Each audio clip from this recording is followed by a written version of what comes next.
Sarah was rightly proud of her son. He was tall, handsome, educated, and worked as a programmer in an oil company. It had only been 2 years since he graduated from university, and he was already a department head. And he achieved this all on his own. The talented young employee was noticed because of his professional achievements. Upon hearing the news, Sarah cried tears of joy. Everything turned out just as she had hoped, maybe even better. Her son earned a good salary and took out a mortgage on a spacious new apartment in the city centre. While the renovations were ongoing, Michael lived with his mother, and Sarah was happy about it. Of course, she understood that Michael was already grown up, and soon he would get married and start his own separate life. But for now, the woman enjoyed the closeness with her son. It brought her joy to cook his favourite dishes and iron his shirts. In the evenings, when Michael returned from work, Sarah would ask him about his day, just like when he was in school. Although recently, her son clearly did not hurry home. He definitely had a girlfriend, but for some reason, Michael did not rush to introduce her to them. Of course, Sarah had often thought about her future daughter-in-law. She dreamed of seeing her son next to a successful, educated woman with a well-to-do family. Michael deserved the best, for he himself was a gift of fate, and Sarah played no small role in making her son into the man he is today. The woman knew this and was proud of herself. Sarah gave birth to Michael when she was already just over 40. At first, young Sarah devoted herself entirely to her studies. She didn't want to return to her native village, to the cows and younger siblings. She was going to the university on the economics faculty. She enrolled there thanks to her perseverance and hard work, and that was a chance at the life she had always dreamed of, and her efforts did not go to waste. The young, promising student was helped by the dean. He arranged for her to work as an accountant in a local enterprise under his patronage. It was impossible to get there from the street. "Well, Sarah, now everything is in your hands." The professor smiled at her then. "Don't let me down." Of course, Sarah did not disappoint. She was willing to work day and night, and soon she delved so deeply into all the nuances that even the chief accountant consulted her before making important decisions. Her solid salary allowed her to stay in the city, rent an apartment, and not return to the village. Time passed. Sarah was burning with work. She was constantly taking various courses, reading thematic literature, in short, improving herself. She did not think about her personal life, although hints and even open invitations for a date were regularly received by the pretty Sarah. But she realized that it was too early for a relationship, let alone a family. First, she needed to become financially independent. She had an atypical mindset for a girl of her age. All of her peers at the time only dreamed of a successful marriage, while Sarah only thought about work. Her hard work did not go in vain. 10 years after university, she had saved enough money to buy an apartment. Sarah felt happy, spending her first night in her own home. At over 30 years old, she had a stable, high-paying job as chief accountant in a large enterprise. It was time to start thinking about starting a family, and Sarah turned her attention to potential husbands. She had brief, non-committal romances before, which helped her relax from serious work. But now Sarah needed something more, a serious relationship with marriage and children in the future. At that time, women without children at her age were considered almost old maids. There were many men around Sarah, quite worthy, intelligent, but the trouble was that they all wore engagement rings. Those women who were lucky in this regard did not work as hard as Sarah for her financial independence. But as they say, fate will find its way. One night, Sarah was returning home by taxi, delayed from work. It was already late at night. The driver was a charming, talkative young man. He looked about 7 years younger than Sarah, and it turned out that he was. Brent joked a lot, causing genuine laughter from the passenger, complimenting her, and somehow subtly led Sarah to openness, and she told him everything about her life. Suddenly, Sarah realized that she wanted the ride to her home to be long and not end soon. It was easy and pleasant to talk with the charming taxi driver. He too did not want to say goodbye and deliberately chose detour routes. In the end, they exchanged phone numbers. Brent called her the next day, and it all started. Sarah had never felt so desired and loved. It seemed that Brent charged her with his energy and zest for life. Very soon he moved into his beloved woman's apartment and did not hide his joy about it. He used to live with his parents in their apartment. His sister divorced recently and returned to her father's house with 3 children. From now on, Sarah flew home from work on the wings of love, as she was no longer alone and cold. She was always greeted by Brent, who was friendly and very caring. Brent took care of everything around the house, from cooking to cleaning. Nobody had ever cared for Sarah like that. But that love story ended badly. It took Sarah a few years to realize that Brent was simply using her. If it weren't for the accident, she would probably have ignored the warning signs for a long time. Brent did not work as a taxi driver for long after moving in with Sarah. At first, he tried to persuade her that the job was hard and dangerous. Clients could be difficult. Then his taxi company closed. Sarah was initially happy. She wanted Brent to find another, safer job. She was afraid for her beloved, especially when he worked at night.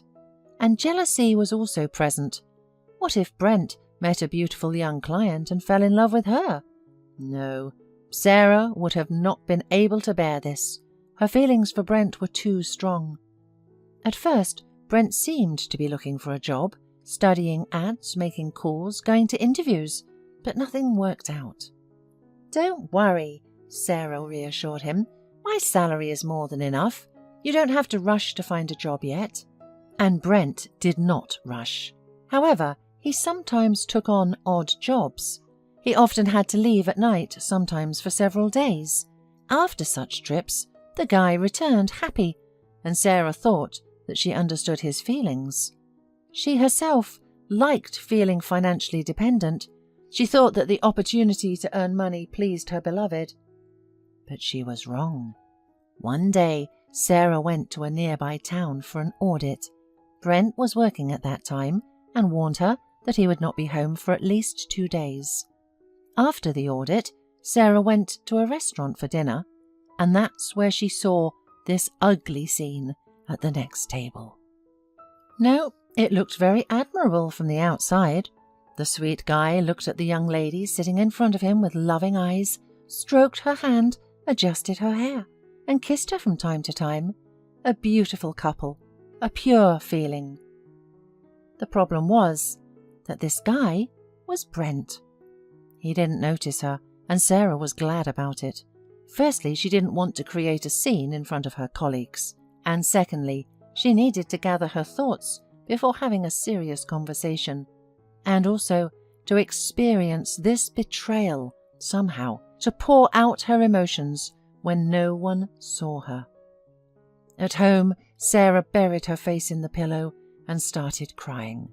After all, she sincerely loved Brent, made plans for a joint life with him, and even came up with names for their son and daughter, which would fit well with her beloved's surname.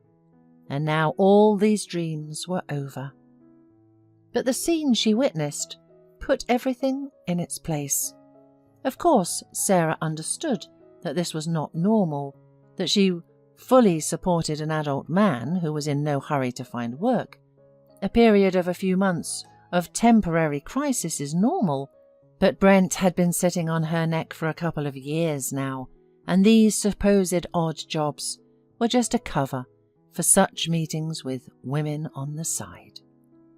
Finally, as always, Sarah pulled herself together, gathered her courage, and kicked Brent out of her apartment and out of her life. At first he tried to justify himself, coming up with the implausible explanations, then swore his love and begged for forgiveness. And only at the end, when it became clear that Sarah was resolute, Brent said what he really had in mind. "What did you want? You're old and I am young. I was drawn to young, beautiful, easygoing girls. And you are cold and bossy. Plus you're fat. Who needs you?" And Brent left, slamming the door. Sarah thought about his words. Was it really true? Was she really so disgusting? After her breakup with Brent, Sarah became disillusioned with all men. Although she no longer wanted to get married, she still had hopes of becoming a mother and planned to have a child for herself. Sarah had occasional relationships solely to having a child, but it wasn't happening. She couldn't seek medical help for her problem because at the time it was considered immoral to plan a child while being single. Sarah eventually concluded that she was infertile and resigned herself to the fact that she would never have a husband or a child. At least she had her job, which was her only outlet. Then, after celebrating her 40th birthday, Sarah finally met her destiny. Gordon, a divorced friend of the company owner, immediately showed obvious signs of attention to the chief accountant. He complimented her, looked at her with admiration, smiled, and one day asked her out. Gordon was vastly different from Brent. He invited Sarah to expensive restaurants, gave her luxurious gifts, and helped her with work. Although Sarah didn't have as strong feelings for him as she did for Brent, she felt desired and loved in Gordon's presence. With him, everything was calm and reliable, so Sarah happily agreed to Gordon's proposal to legalize their relationship. Sarah honestly warned her future husband that she couldn't have children. She was sure of this because none of her attempts, of which there were many, had been successful. But Gordon wasn't worried. He had already become a father. His son and daughter were graduating from university, and he communicated with them and helped them. That was enough for him. Imagine Sarah's surprise when she discovered that she was pregnant. The woman still remembered the wave of warmth and happiness that enveloped her head. The dream that seemed like it would never come true finally became a reality. Gordon was also pleased. He was sure it was a boy and even suggested naming him Michael after his grandfather. And they did indeed have a boy.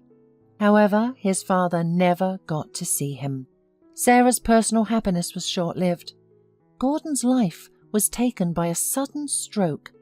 The man, who was just 47 years old and in the prime of his life, was gone. Sarah took a long time to recover from the loss. To cope with her heavy feelings, she was helped by the realization that a baby was growing and developing inside her. She had to be strong for him. Michael was born a little prematurely. He was tiny, sickly, and cried a lot. He took all of his mother's attention and energy. Sarah had to spend a lot of money on doctors, but fortunately she had it. The premature baby had multiple problems, including possible cerebral palsy. But Sarah didn't give up.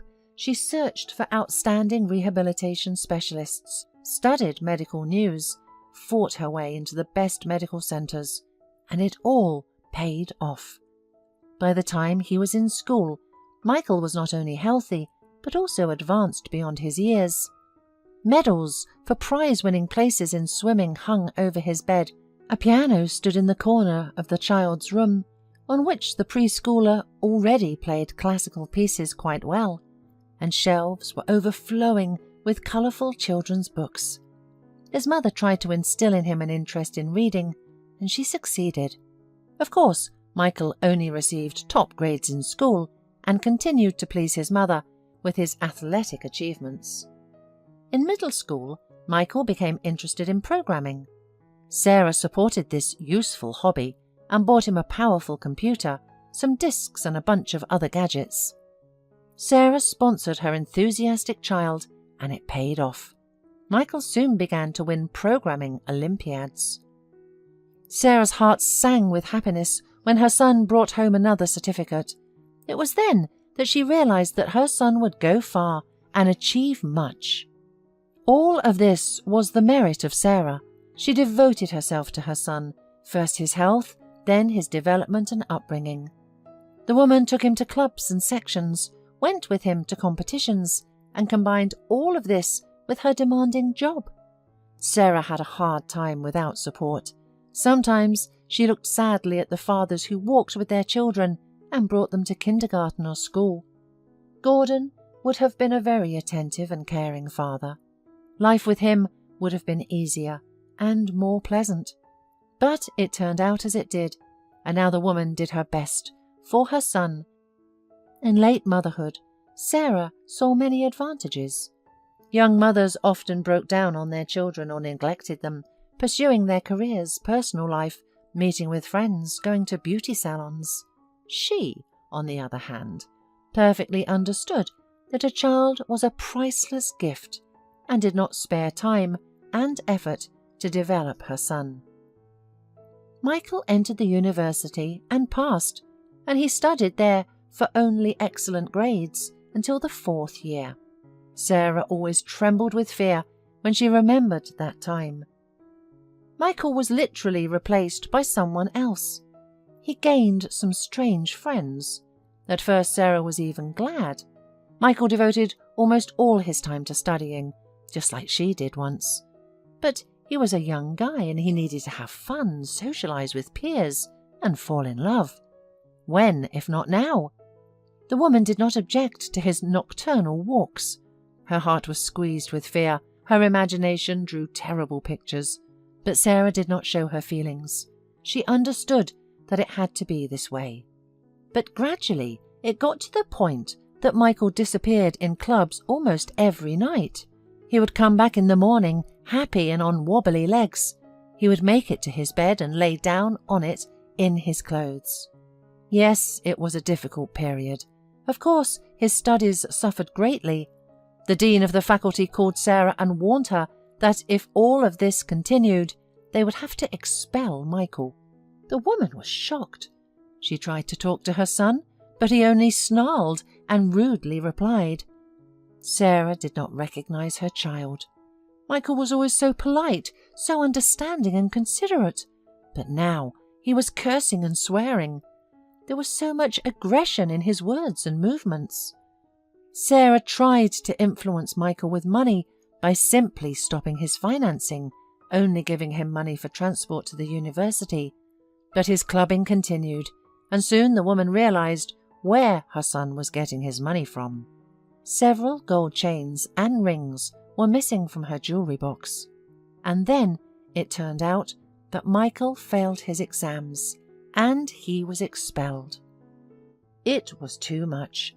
Sarah caused a scandal with Michael, resulting in him insulting her, slamming the door and disappearing for several weeks. During this time, Sarah was extremely upset and even filed a missing person report, although it was not given proper attention. "He's a young guy. Just out having fun. He'll be back," the policeman assured her. At that time, Sarah quarrelled with the officer, accusing him of indifference and threatening to complain to the prosecutor's office. However, the man turned out to be right. Michael did return home, almost crawling. He looked pale and dishevelled like a homeless person. Sarah understood that her son had problems with drinking. He often couldn't stand on his own 2 feet, spoke nonsense, and responded inappropriately. This was all due to the bad influence of the company he was keeping. Sarah was horrified to realize that she was sometimes afraid of her own son. But, just like many years ago, when she had to care for a premature, weak baby, the woman gathered her strength and decided to act. She wouldn't give up. She would fight for her child. But this time it was more difficult. Michael refused to go to the doctor and wasn't going to break ties with his new friends. "Don't you see that these buddies are dragging you down to the bottom?" The woman tried to reason with her son. "You were the most successful student in your class. You're a talented programmer. So much work has been invested. And are you willing to do this to your life now? Soon there will be no turning back." "But with them I can be myself, not that perfect boy you imagined." Michael retorted. "Finally, I'm free from your pressure. Accept it, and it will be easier." Sarah scolded, cried, pleaded, and tried to talk to her son heart to heart, but nothing worked. It was painful and scary to watch what her loved one was turning into. And there was also a nagging feeling of guilt. She couldn't handle raising her son. It was her failure. She was a bad mother. After about a year of living this way, everything suddenly normalized by itself. This happened after another long absence of Michael. Sarah had almost given up. But a miracle happened.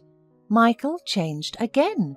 At first, he started going to nightclubs less often. Then he stopped altogether. Sarah no longer saw her son in that strange state that used to scare her. Michael recovered at the university. His previous achievements helped him. Professors went out of their way to help the talented student, and he even started working again, created websites for companies. Sarah then decided that her son had gone through a transitional period in his 4th year, and after the crisis he suddenly matured, took hold of himself, and everything would be fine now. She played a part in this too, of course. Of course, the parenting conversations apparently did not go in vain. Michael snapped when she berated him, but the right words were deposited somewhere in his mind, and in the end, her son made the right choice. At first, Sarah anxiously watched over her son, afraid that everything would repeat itself. However, Michael behaved impeccably. Once, looking at his mother's worried eyes, he apologized for his behavior. "I understand how much pain I caused you, and I'm ashamed." Michael lowered his head, showing sincere remorse. "I insulted you, took your things, and sold them just to get money for entertainment. And you did so much for me, and I treated you like that." "Son, it's all in the past." Sarah hurried to calm her son and remove the awkwardness. "The main thing is that you realized everything and changed. It was an important life lesson for you. Now everything will be fine." "Yes, now everything will be fine, I promise. And I will definitely return the money for the decoration that I took." Michael kept his word. He graduated from university with honours and got a good position at a prestigious company. Sarah, who had already retired by that time, had connections, but Michael himself coped well with the task of finding a job. From his first salary, he bought his mother gold jewellery, even more expensive than those he once took from her box. He handed Sarah a couple of velvet boxes, embarrassed. The woman said nothing, just hugged her son tightly.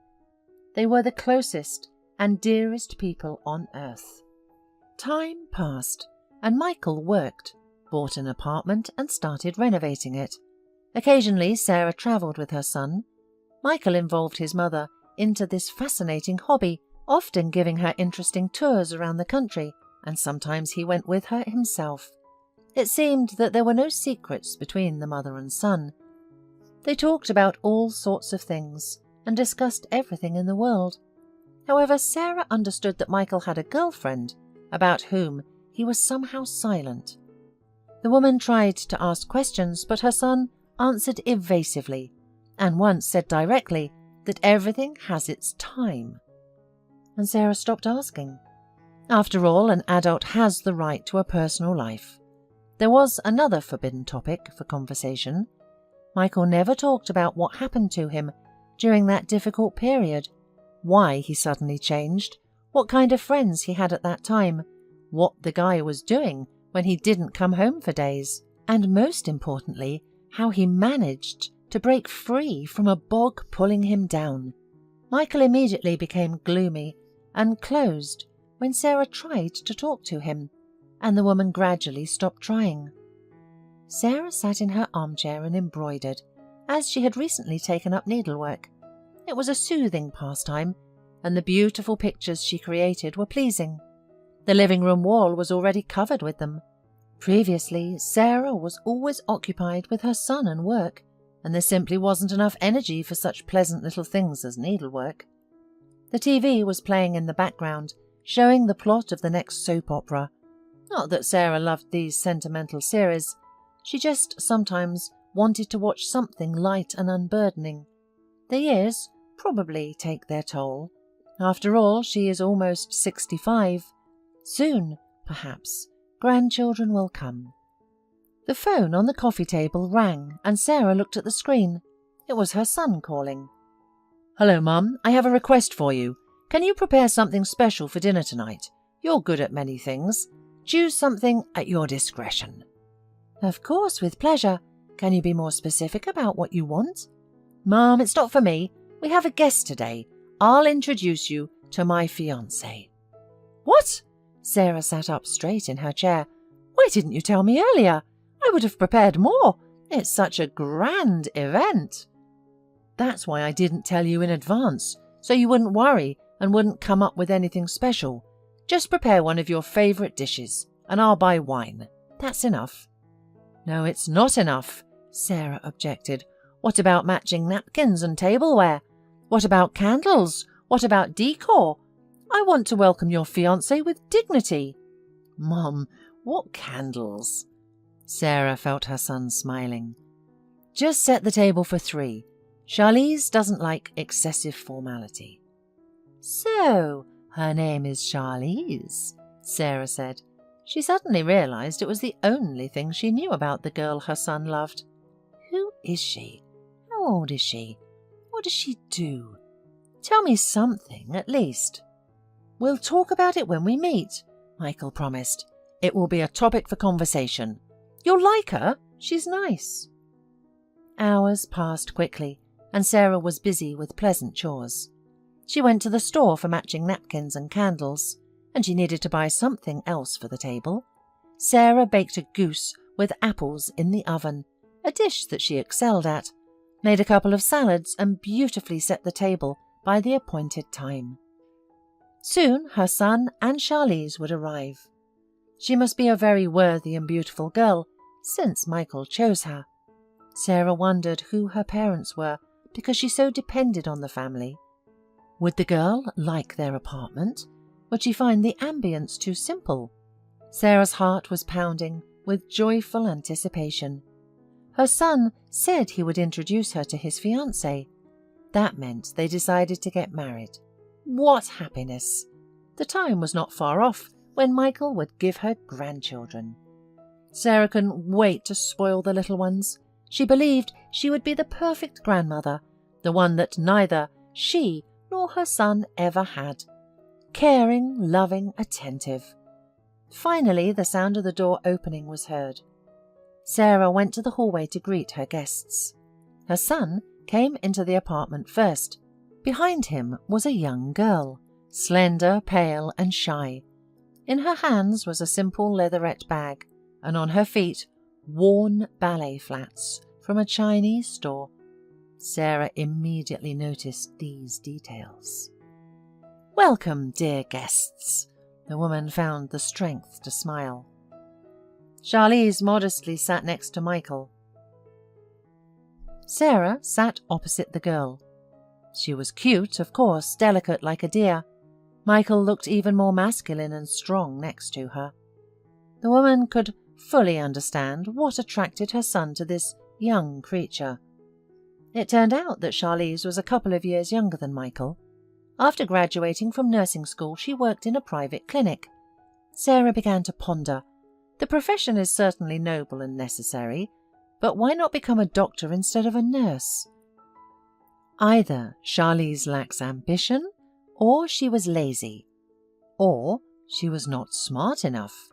None of these options are good. Then Sarah found out that Michael and Charlize had been dating for several years. They met at a bus stop during rainstorms, which seemed quite original and even romantic in the era of internet dating. "Fate brought us together," Michael said with exaggerated solemnity, and then added seriously, "Charlize is my guardian angel, the love of my life." The girl smiled shyly, and Sarah felt a pang of jealousy. Then she asked Charlize about her family, and it turned out that the girl had come to the city from a village to study. Her parents are poor, and they have 4 more children besides Charlize. During her studies, the girl lived in a dormitory and worked part-time since the scholarship was not enough to cover her expenses.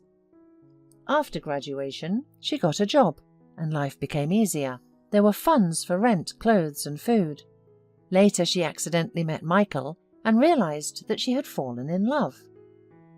No wonder you fell in love, Sarah thought to herself. He's a guy with an education and a good job, an ideal option for someone like you. Sarah realized that her son was Charlize's only chance to escape poverty. Perhaps it was Michael's success that attracted her. Despite her modesty and upbringing, Sarah felt dislike towards Charlize. She's pretending to please me, the woman decided, and after the wedding she will show her true face. But it's okay. I will talk to my son.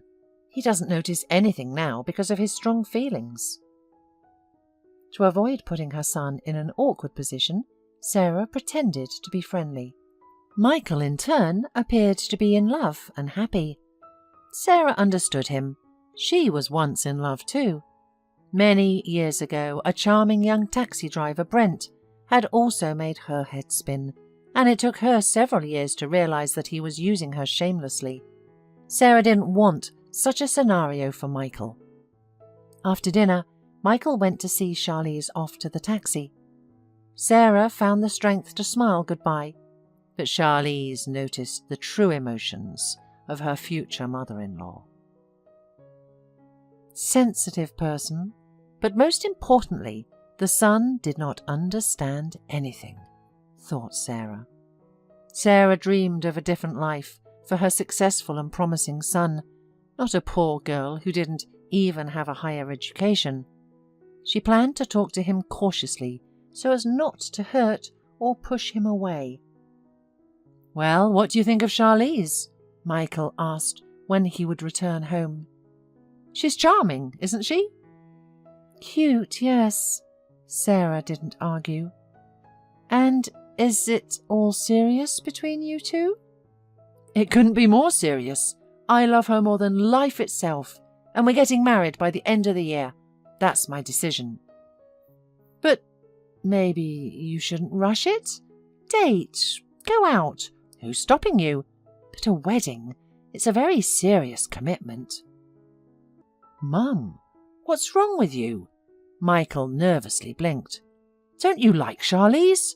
What's wrong with her?" "She is a poor girl from the village," said Sarah, finally decided to be honest. "She has no high education, no prospects. You're her ticket to a comfortable life. I don't want you to be used."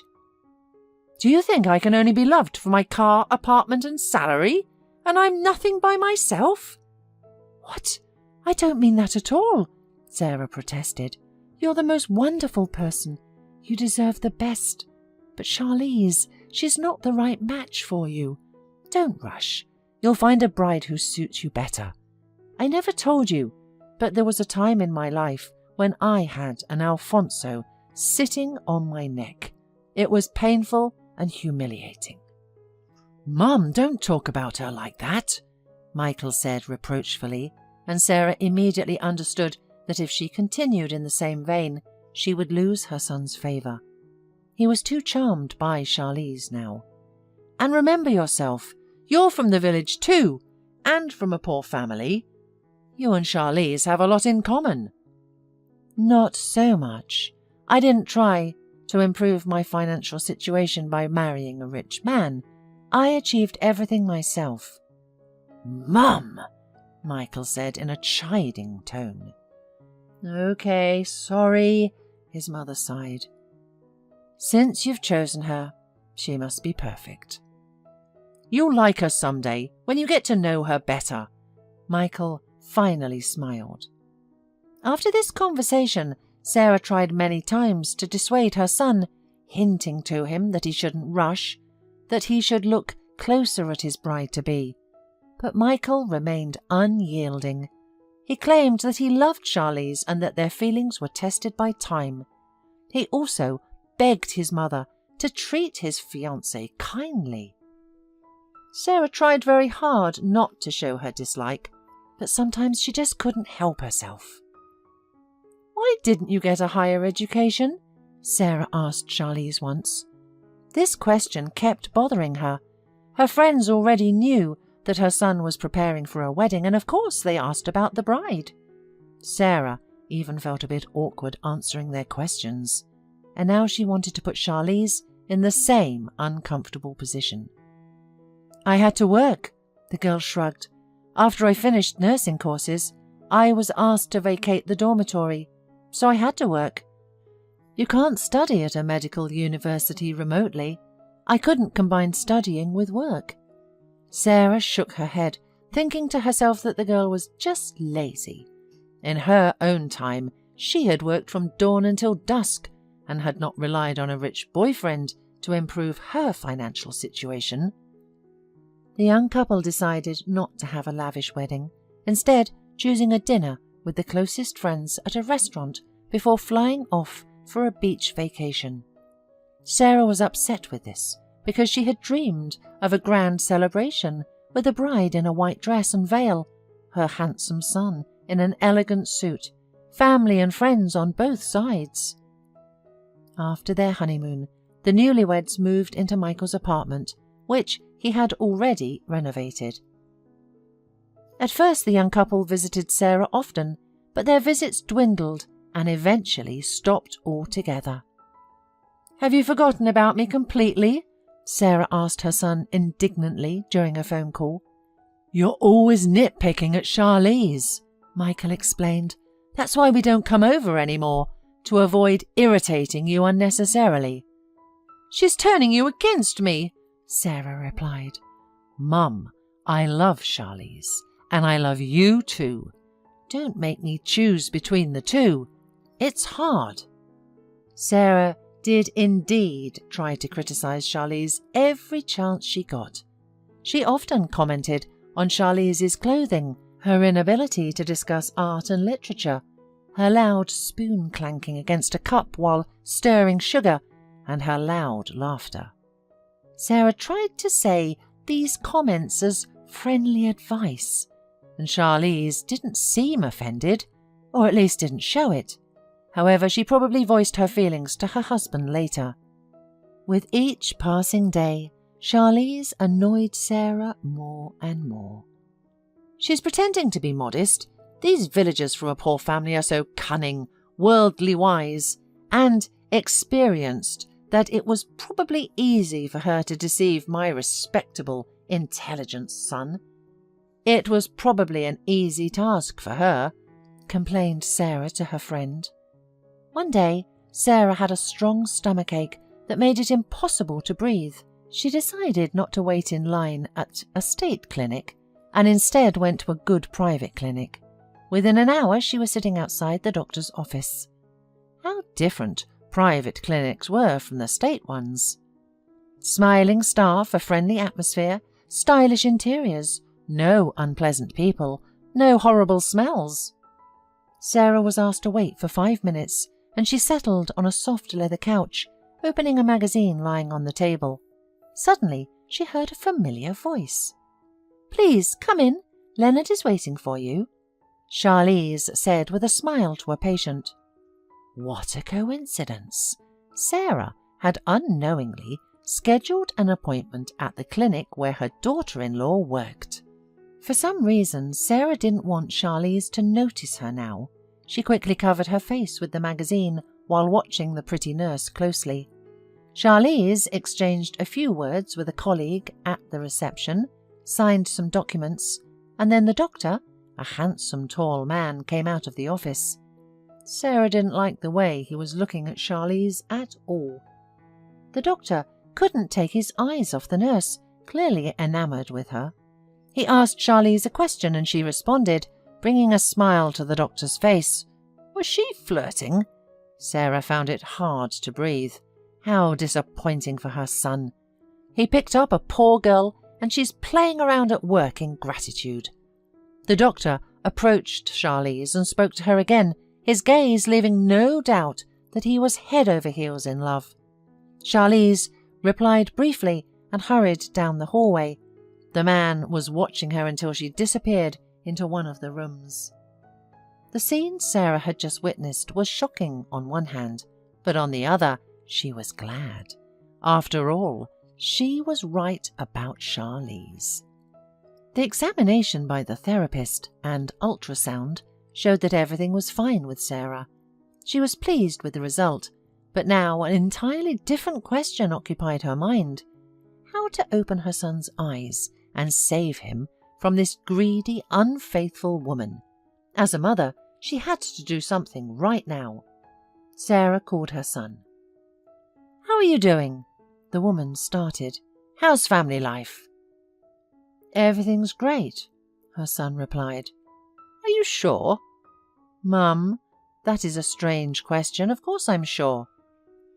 I was at the clinic today where Charlize works, and I had an ultrasound done. Yes, everything's fine with me. I'm not calling about that. You should have seen how one doctor was staring at her, just devouring her with his eyes." "And what's wrong with that? My wife is beautiful. It's normal for men to look at her. It even flatters me." "I wouldn't be so happy if I were you." Sarah no longer tried to choose her words carefully. "Charlize was openly flirting with him, smiling at him. You can't trust her." "Mum," Michael's voice became firm, "are you at it again? Charlize is the only person I can trust. Our relationship has stood the test of time." "And what about me?" Sarah was stunned. "So you can trust her but not your own mother?" "In recent times I'm not so sure about you," Michael admitted. "You seem too vehemently against my happiness." Inside Sarah, a mixture of anger and annoyance was boiling. But what could she do? Life will put everything in its place. From that day on, she started to consider Charlize not only a village gold digger and a lazy person, but also an unfaithful wife. How else? Sarah had eyes, and she clearly saw how her daughter-in-law was flirting with a doctor at work. Of course, Michael will find out later and understand that his mother was right, and the boy will face a big disappointment and pain. Sarah decided to celebrate her 65th birthday grandly. She couldn't have a lavish wedding, but her soul demanded a grand feast. Therefore, the woman booked a large hall in a restaurant, paid for a luxurious dinner, and invited dozens of guests, former colleagues and friends. Of course, she invited her son and daughter-in-law, although she didn't want to see Charlize, but then Michael wouldn't have come either. The celebration was great. The host entertained the guests with fun contests and jokes, and the waiters served delicious dishes on time. Sarah glanced at her daughter-in-law, who probably had never been to such parties before. Charlize was quiet and modest, seeming a bit shy. Sarah was pleased with it. Of course, the country girl felt out of place in decent company.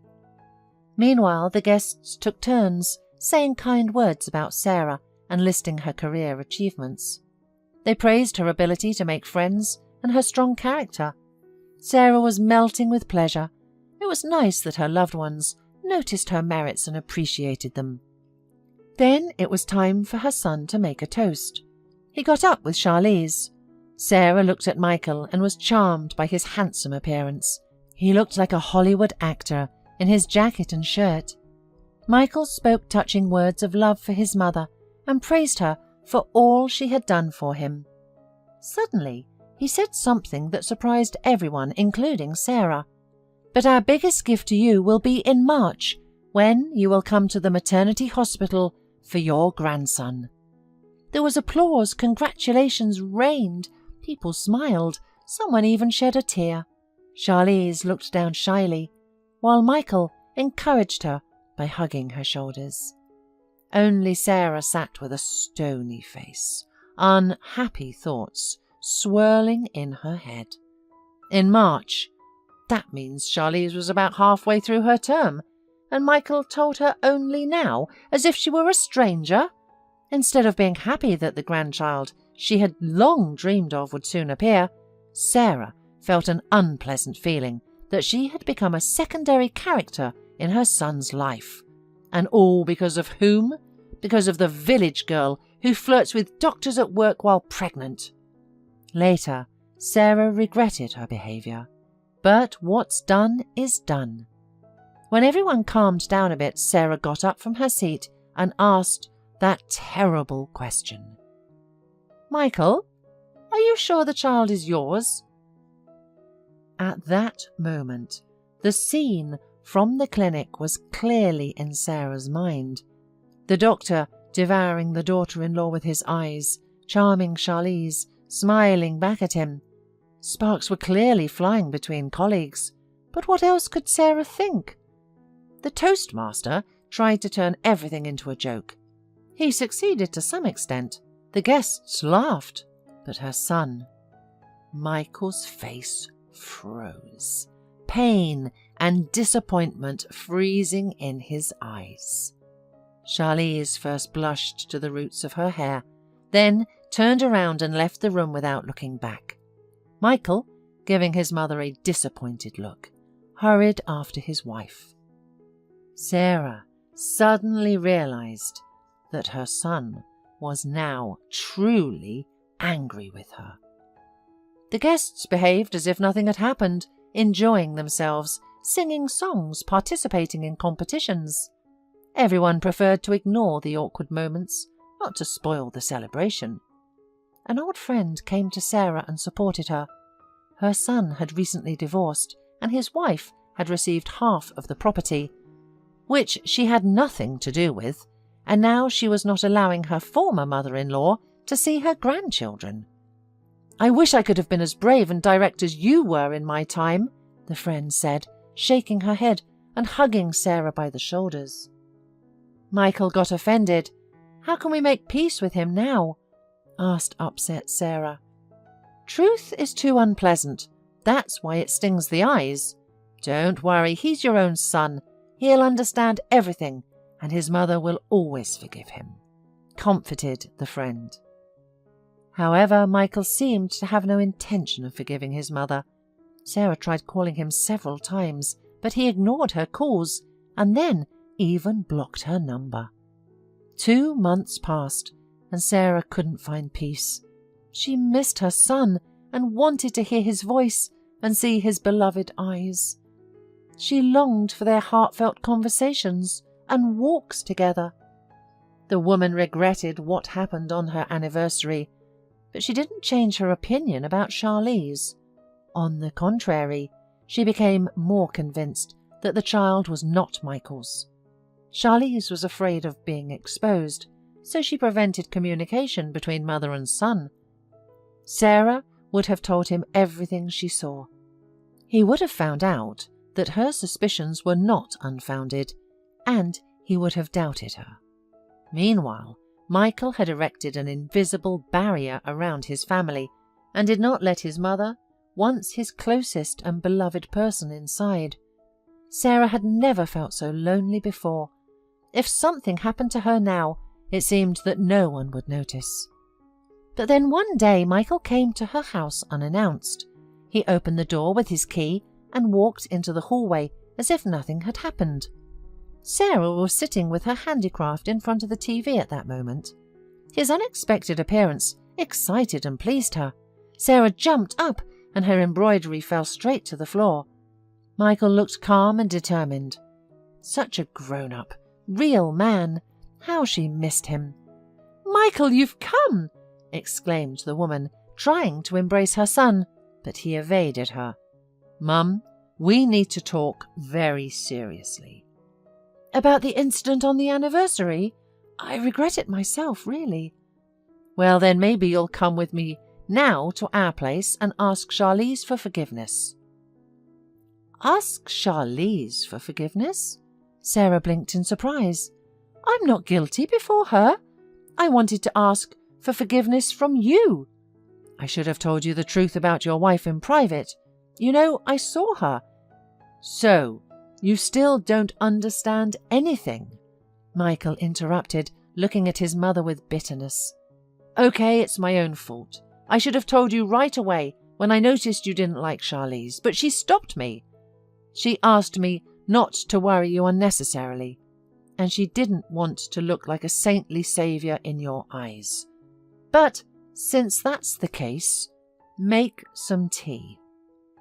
Michael suddenly asked, settling on the couch. "We're going to have a very long conversation. You need to know a lot." Michael began the story when a new student joined their group during their 4th year. Barry wasn't doing well academically, to put it mildly. He had barely managed to get back after being expelled and was a couple of years older than his classmates. Well-mannered Michael was immediately taken aback by Barry's free communication style. Barry would even crunch on chips during lectures without responding to the lecturer's remarks. He would often argue with teachers, answer phone calls during class, and leave the classroom in the middle of a lecture. He also skipped class frequently. Barry was not very social with his classmates, and he made it clear that he thought they were too young and inexperienced to be friends with someone as cool as him. He was constantly receiving phone calls, and from the snippets of conversation, it was clear that he regularly attended parties, went to nightclubs, and travelled. Michael felt a twinge of envy towards Barry. He even had a special gait that was free and relaxed, unlike Michael, who had always strictly adhered to the framework set by his mother. She had instilled in him the belief that well-mannered, decent people should behave in a certain way. Michael tried to follow her teachings, but now, looking at Barry, he realised that life could be lived differently. What did Michael have? Studies, home, work on the internet, trips with classmates to the cinema or bowling, occasional dates with shy girls, and interesting books. These were the only things that made up Michael's grey weekdays. On the other hand, Barry seemed to be living a fuller and more vibrant life, one that he had chosen for himself, not one that was imposed on him. Michael had seen violators of discipline before, but they were just clowns trying to attract attention with their behaviour. Barry was different. He didn't seem to care about others' opinions at all. University life looked grey and insignificant in comparison to Barry's interesting life. Michael realised that it was time to change something, and that he was tired of living by imposed rules. He didn't want to lead a miserable existence as a model student anymore. He felt that life was passing him by, and nothing bright or interesting was happening. After university, it would be work, followed by marriage and children. This was the life script that his mother had planned for him, and it didn't include any entertainment, fun, or adventure. Barry became an example for Michael to follow. He began to copy his manner of speech and gestures, sometimes unconsciously. Once, Michael even dared to answer a teacher rudely who made a remark to him. The students were surprised, as nobody expected such behaviour from him. Barry turned around and looked at Michael with clear interest, even conspiratorially winking at him. During the break, Barry approached Michael. "You seem to differ from this herd of sheep," he said, deliberately stretching the words. "They're humiliated, but they're silent." "I'm not like that," Michael reassured, pleased with his idol's praise. "Then it must be fun with you." Barry slapped his classmate on the shoulder. "Come to the nightclub tonight. We often hang out there with friends." Of course, Michael went to the club that night. He really wanted to experience the fun life that his new classmate led. Before, Michael did not like nightclubs. They were dark, stuffy, smoky. The music was loud and the dance floor was overcrowded. If he were to be honest, Michael did not enjoy dancing either. He had been to clubs a few times with friends to meet girls, but the ladies preferred other guys just like Barry and his acquaintances, light, open, confident, daring and decisive. But today Michael felt just like that. Barry and his company accepted Michael as their own. They drank, danced, and their group was replenished with beautiful girls. In the presence of Barry, Michael felt like a real macho. The words flowed from him and the girls listened attentively and admired. It was just great. Closer to dawn, Michael felt exhausted. Barry's friends seemed to have tired too, but then one of the guys pulled out a packet from his pocket. "This is for energy," he said to Michael, who was surprised. The others didn't need explanations. "Don't worry," Barry reassured him. "Herbal ingredients, no chemistry, natural product. We need a little refreshment. The evening is in full swing and we're already exhausted." Michael realized what Barry was offering him and was worried about it, but he couldn't refuse in front of everyone. After some time, Michael felt an unprecedented surge of strength. He felt like a hero in a movie, beautiful, confident, pumped up, capable of any feat, even climbing a multi-story building on the wall. It seemed that anything was possible. Then consciousness turned off. Michael woke up in a garage on an inflatable mattress. Next to him, covered with a blanket, lay a beautiful but apparently overdone, unfamiliar girl. Several young men and women, including Barry, were also sleeping here. Some were on an old couch, some were on the same mattress as Michael, and some were just on the floor. Michael did not remember what had happened. His head was pounding, everything was spinning before his eyes, and nausea rose in his throat. Yesterday was good and fun, but it seems that now the reckoning was coming, and Michael was ready to pay this price for a bright, unforgettable evening. "Wake up, bro," Barry croaked, turning over to the other side. "You passed out abruptly last night. We even thought of calling an ambulance, but you're fine now." Since then, Michael began to communicate with Barry and his friends. These were entirely new feelings, unlike anything he had experienced before. Michael now felt much more confident and learned to behave more freely. Much of what had seemed important before had now lost all value. For example, dreams of a career. Previously, Michael was shy about meeting girls, didn't know how to behave with them, and was embarrassed in their presence. Now, in the company of Barry and his friends, he easily made acquaintances for 1 or 2 evenings, following the example of his new acquaintances. Drinks may have played a role, but also someone in the company always had something interesting to eat. All of this made the world brighter, sensations sharper, and emotions more vivid. Michael now hardly communicated with his friends from his past life. What did they know about real fun? These losers were only interested in the upcoming session and exams. Michael was influenced by Barry's calmness, who didn't worry about studying at all. He had other, more interesting plans. Barry planned a grand party at his parents' country house, and Michael was invited. The guy eagerly awaited the appointed day. The event promised to be not boring. The only thing that spoiled the fun was his mother, or rather her constant complaints. Previously, Michael had not noticed how stuffy and unpleasant she was, but now he found himself irritated by her constant preaching. Sometimes he caught himself thinking that to interrupt the flow of tedious moralizing, he was ready even to hit his own mother. One day he almost acted on these impulses when he raised his hand to her. His mother initially looked scared, but then surprised. That day, Michael's body was breaking down, and his head was hurting from a night spent partying with friends. And here was his mother with her eternal advice. So he almost snapped. Another issue was money. Before, Michael had made money by creating websites for various companies, and his mother generously gave him pocket money. Although he wasn't rich, he never felt a lack of funds. However, he no longer had the time, energy, or desire to work part-time, and his mother stopped giving him money. She only provided him with enough for transportation and food every day. And Michael needed the money because fun didn't come cheap. One day, Michael remembered that his mother kept a box of gold jewellery on the top shelf of the linen closet. He had known about it since childhood, and he decided to steal it. He took some jewellery to the nearest pawn shop and soon became a regular there.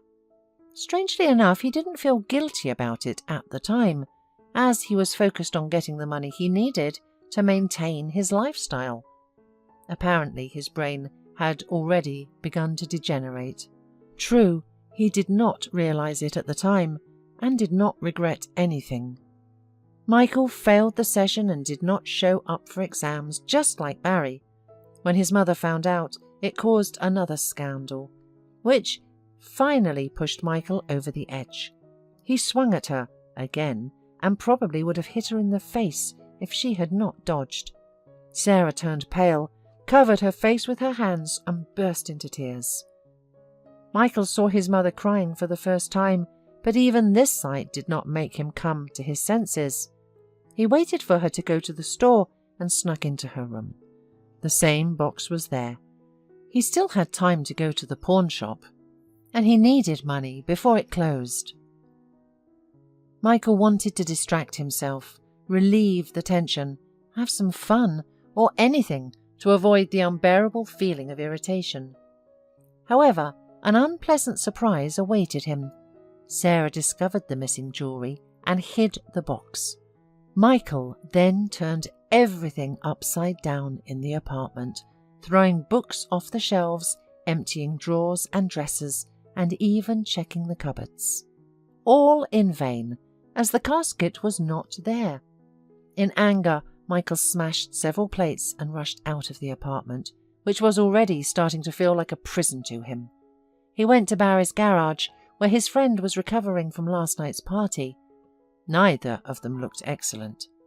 Michael shared his problems with his friend about having no money, unable to stay at home, and how his mother doesn't even let him breathe calmly. "What's the problem? Live here in the garage for now," Barry suggested. "This is my residence. My relatives haven't looked here for a long time. Live as long as you want. And about the money, I have an idea." The idea turned out to be nothing more than a suggestion to break into a local grocery store that closed at 7 in the evening and was guarded by an old man. Barry distracted the guard while Michael quickly cleared the warehouse. Boxes of cereals, sausages, canned goods and drinks were all stuffed into a huge bag. Then they took all the loot to some man in an apartment who counted out a few bills for them. Michael realized that Barry had been doing this for some time. Well, never mind. Now they had money for the evening, which, by the way, had already come. Michael lived in a garage for about a week, during which he drank a lot and felt bad. He already didn't like his new life, but he couldn't go back to the old one. At some point, he stopped realizing reality altogether and suddenly found himself at a bus stop on the outskirts of the city. How did he get here? Why was he shivering so much and breathing so hard? And, most importantly, what should he do now? With no strength to think, Michael lay down on a bench and decided to let whatever happens happen. Morally, he was already prepared for the worst, his passing from life. Strangely enough, this scenario almost didn't scare him.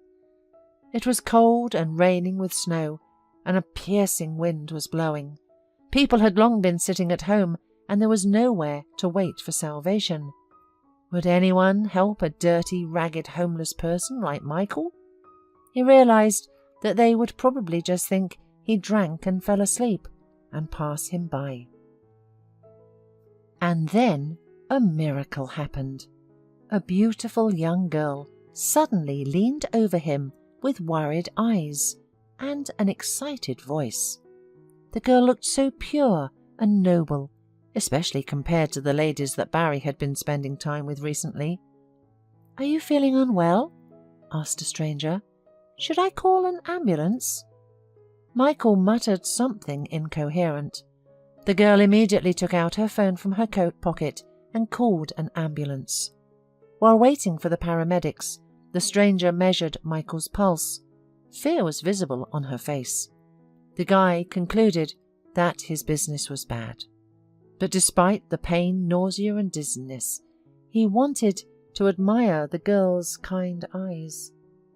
The ambulance arrived quickly and they loaded Michael into the vehicle. The girl held his hand and spoke encouraging words the whole time. To Michael's great joy, she went with them. It turned out that even in such a state, he could find the reasons for joy. Michael was saved by a miracle. You should be grateful to this girl all your life. She saved your life. Another couple of minutes and that would be it, the doctor said strictly to Michael.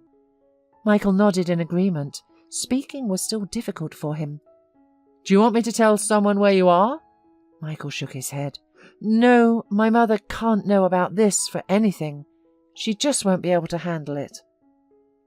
Michael understood that she would definitely end up in the ICU with a heart attack.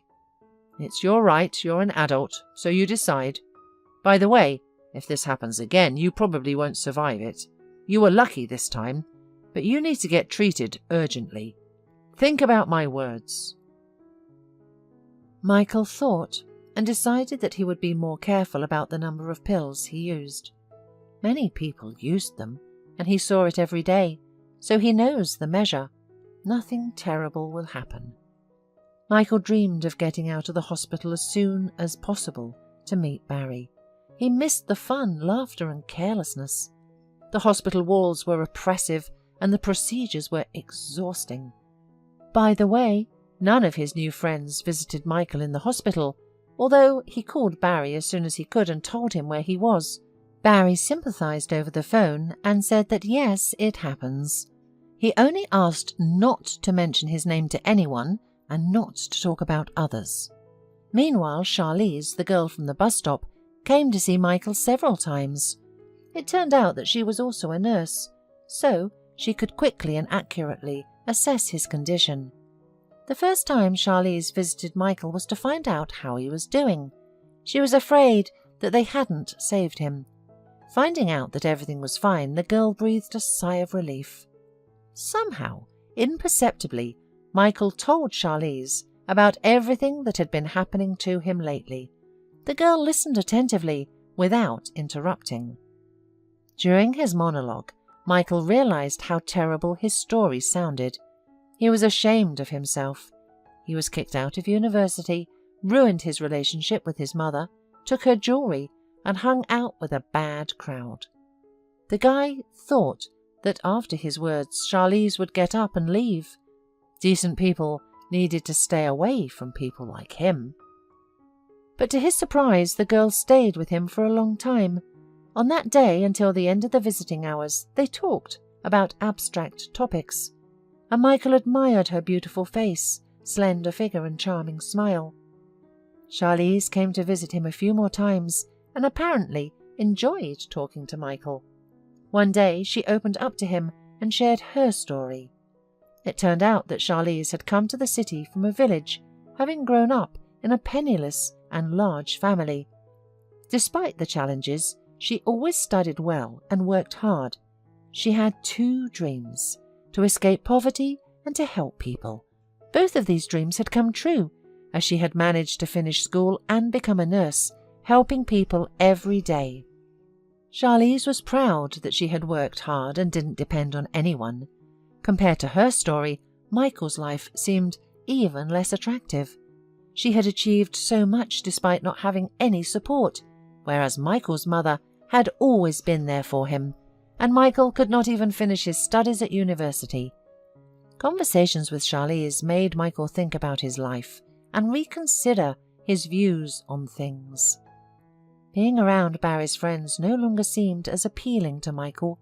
Charlize herself was like a magnet to him, and he never wanted to say goodbye when it was time to part. The best part was that she seemed to feel the same way. Michael wondered how such a pure, beautiful and noble girl could find anything to love in someone like him. She had seen him when he was pathetic, twisted and vomiting after drinking too much. Nothing but disgust could have come from this sight. But instead, Charlize started to feel sorry for him and show concern. She even visited him in the hospital to check on his condition. Maybe she saw something in him, something for which he could be loved. Michael had long felt disgust towards himself. After leaving the hospital, Michael went back home. His mother never found out that he had spent a week in the hospital, thinking that he had just been wandering around, like he often did lately. He and Charlize continued to meet and talk on the phone. Talking to her made Michael feel exhilarated, and he felt better and cleaner. Michael knew that Charlize was an attractive girl, and passers-by's glances during their walks confirmed this. Even Andrew at the clinic where Charlize worked offered to date her. Michael had seen this doctor once when he met Charlize after work and realized that Andrew had been in love with her for a long time. A young man with sharp facial features and a sporty figure, deemed intelligent and successful, was passed over by Charlize in favour of Michael, a failure who was expelled from university and nearly died. It was nothing short of a miracle that they ended up together. After Michael was discharged from the hospital, Barry appeared on the scene once again, inviting him to the club to celebrate his recovery. And Michael agreed. He honestly tried to start a new life, but despite his efforts, he found himself drawn back to his old habits and yearning for the oblivion they brought. He missed that feeling. Amidst the fun, Charlize called. She somehow sensed that Michael was in danger and demanded that he leave immediately. Michael hesitated. He was having so much fun and was certain nothing bad would happen. "Either you come to me now, or we will never see each other again." Charlize's voice was firm and decisive.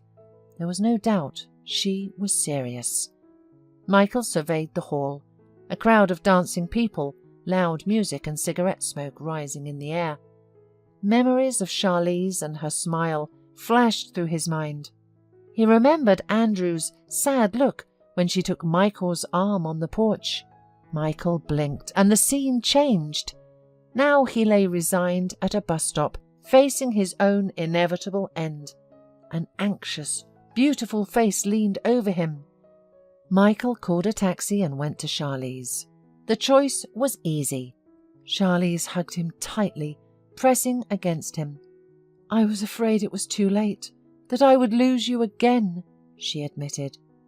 "I'll never hang out with them again," Michael replied, stroking her shiny red hair. "I don't need anyone in my life except for you." And the man kept his promises. Whenever Barry or anyone else from the company offered to have a good time, Michael responded with a categorical refusal. Soon his former friends gave up on him, and Michael began to rebuild his life. He returned to university, started studying again. He tried very hard to become independent as soon as possible and make a beloved proposal.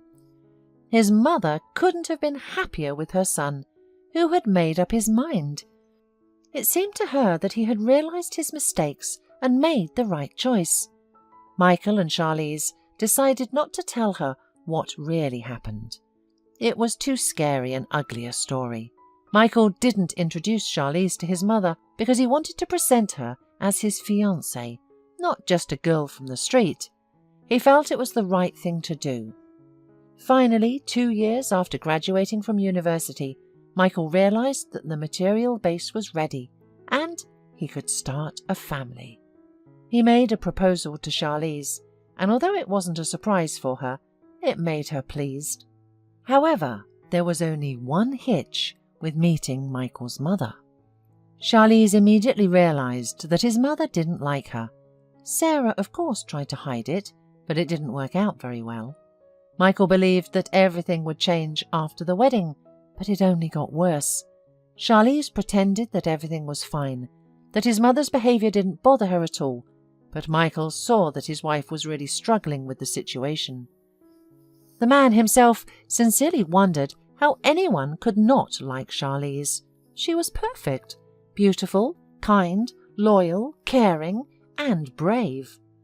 How could one not understand that it was a great fortune to meet such a unique person? Michael hoped that the news of their grandchild would change his mother's attitude towards his wife, which is why he didn't tell her about Charlize's pregnancy, waited for the solemn moment. Although Charlize doubted that it was a good idea to announce such news to everyone, Michael assured her that it would have greater effect. The man was taken aback by the hurtful words his mother had spoken. That night, he spent a long time calming down his upset wife and berating himself for his foolishness. Charlize had been right all along. He should never have told everyone about her pregnancy in public. He had thought it would make a beautiful surprise and an expensive gift for his mother's anniversary, but it had turned out to be ugly instead. Since then, the young couple had cut off communications with Sarah. Michael was deeply offended by her words and refused to answer her calls. Charlize urged him to reconcile with his family, reminding him that he would never be happy or at peace otherwise, and that she didn't want that for him. A bad peace is better than a good quarrel, and then, after all, the baby will be born soon, Charlize reminded. Children should not grow up in an atmosphere of hostility, she said. Sarah was stunned. She realized that she could have lost her son forever. He had been so close to leaving this world. She remembered his behavior during that difficult period. He was aggressive, strange and cold. Michael had been completely disinterested in his education and career, and had only been concerned about money, even taking most of her gold jewelry to pawn. Sarah had blamed his dissolute lifestyle and youthful maximalism, but it turned out that the matter was much more serious. He had almost died. Charlize had saved him twice, first by calling an ambulance at the bus stop and then by giving him an ultimatum when he was at the club with Barry. Michael could have easily returned to his old ways, but Charlize's love and faith in him had stopped him. Sarah sighed deeply, tears welling up in her eyes. She was experiencing a mix of emotions: belated fear for her son, guilt towards the girl who had saved him, and immense gratitude towards her. "What have I done? Charlize probably won't forgive me now," Sarah said, confused. "You don't know her at all," Michael smiled. "I've told you many times, she's wonderful and unique. I'm lucky to have met her." Sarah nodded. "Now I understand how lucky we are to have her."